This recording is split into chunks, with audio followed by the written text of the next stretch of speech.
Hare Krishna.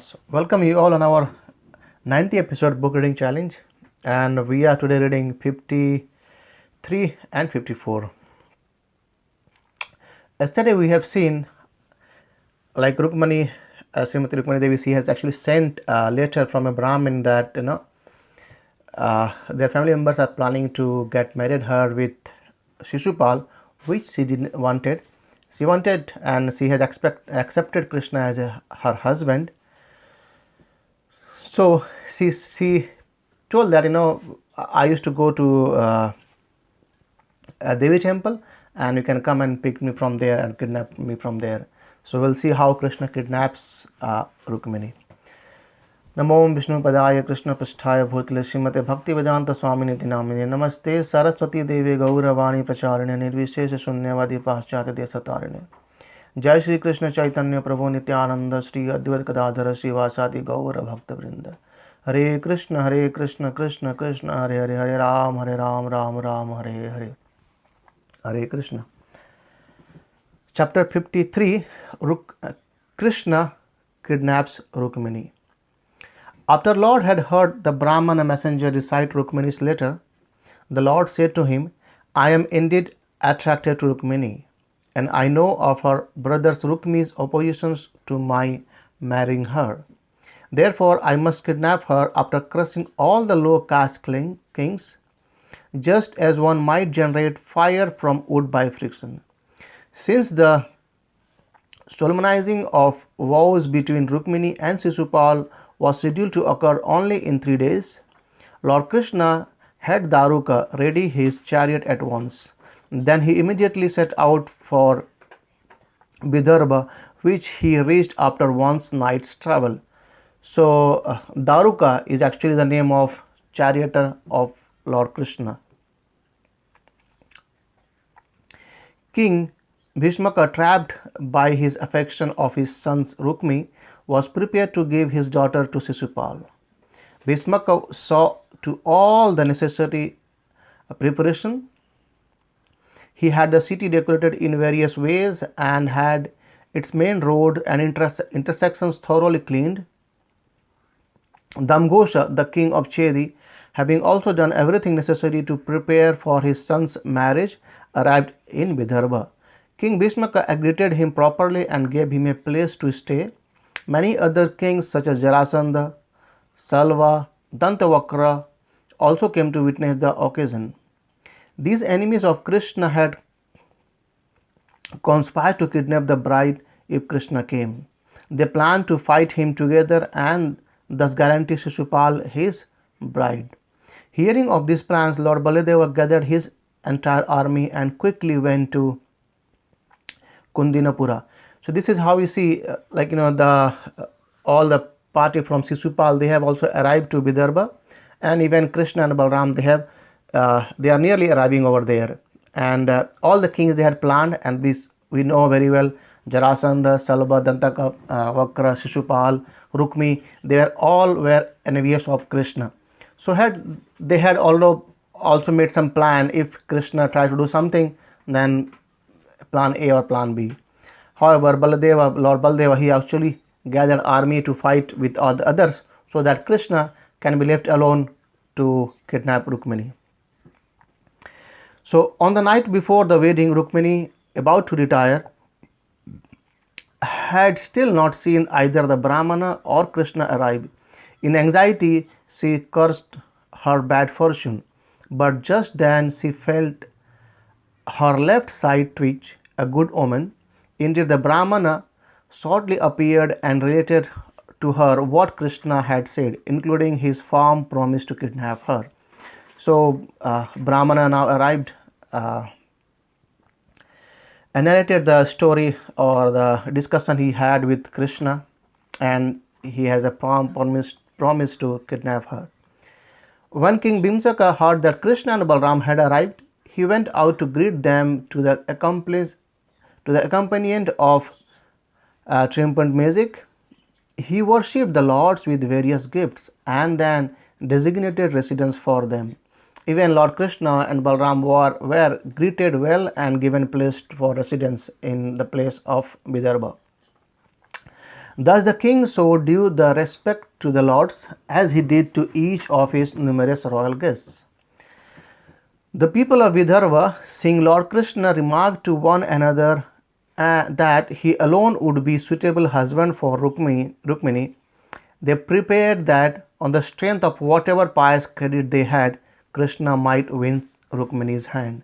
So the people of Vidarbha, they are thinking, they are thinking that Krishna is the perfect match for Rukmini's. When the time came for Srimati Rukmini Devi to visit the temple of Sri Ambika, she proceeded there surrounded by many guards. After bowing down to the deity, Rukmini prayed to be allowed to have Sri Krishna as her husband. Then she took the hand of a girlfriend and left to the Ambika temple. Seeing her inexpressible beauty, the great heroes present dropped their weapons and fell to the ground unconscious. Rukmini walked with deliberate steps until she noticed Krishna. Actually, there is one very nice thing mentioned here that Srimati Rukmini Devi was so much beautiful that just by one glance of her, all the guards and the kings, they have came there to protect Rukmini from Krishna. They all fell unconscious, and there was a perfect time for Sri Krishna to arrive there.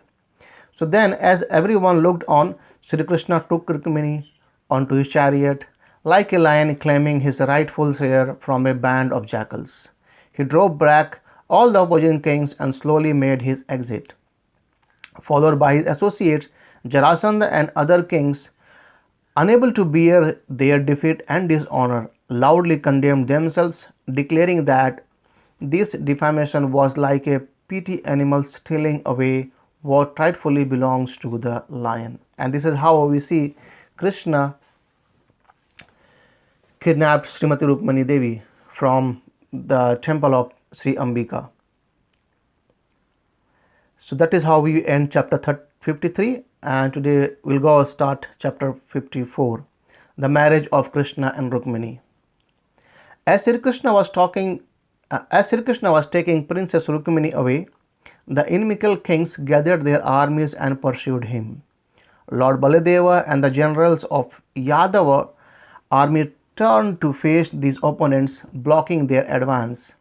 The enemy armies, they began pouring incessant showers of arrows upon Lord Krishna's army.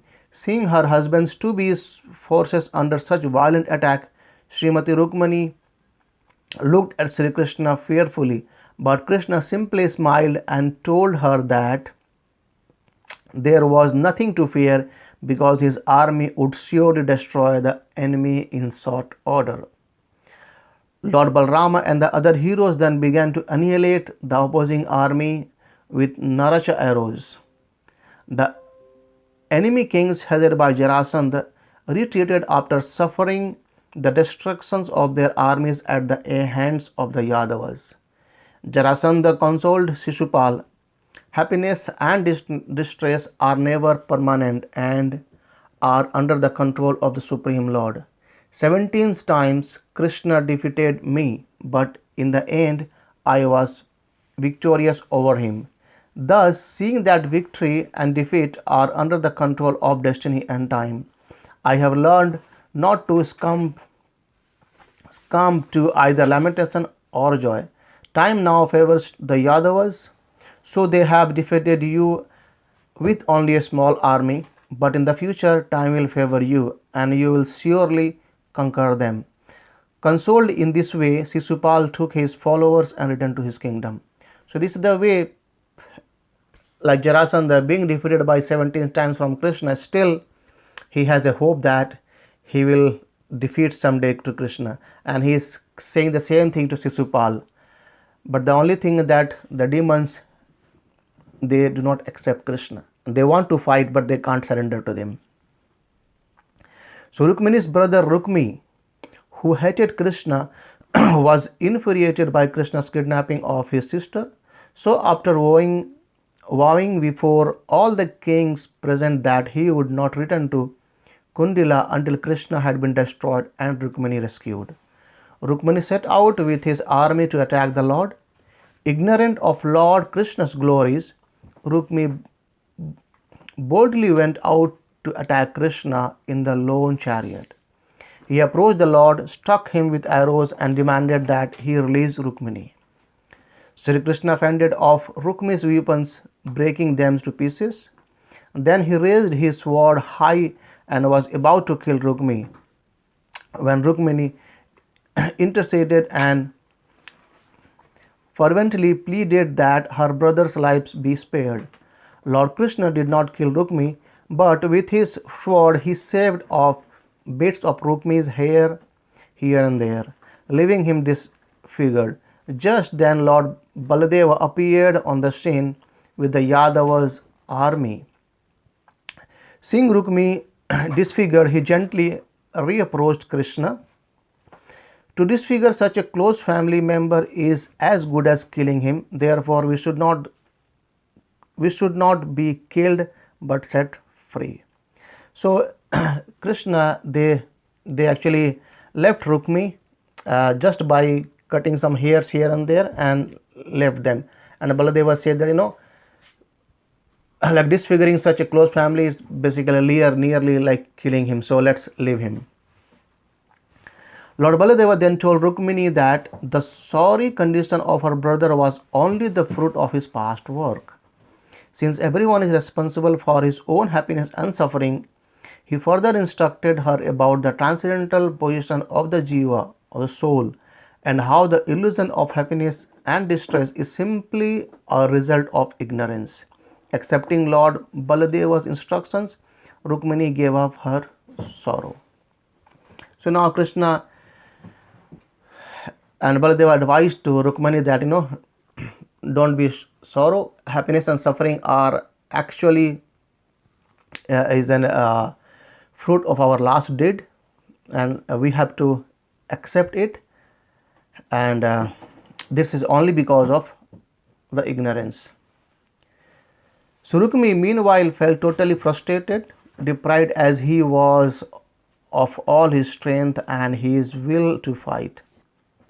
Since he had vowed not to return home without conquering Krishna, Rukmini constructed a city on that very spot and took up residence there in a mood of undiminished anger. So Lord Krishna took Rukmini to his capital Dwarka and married her.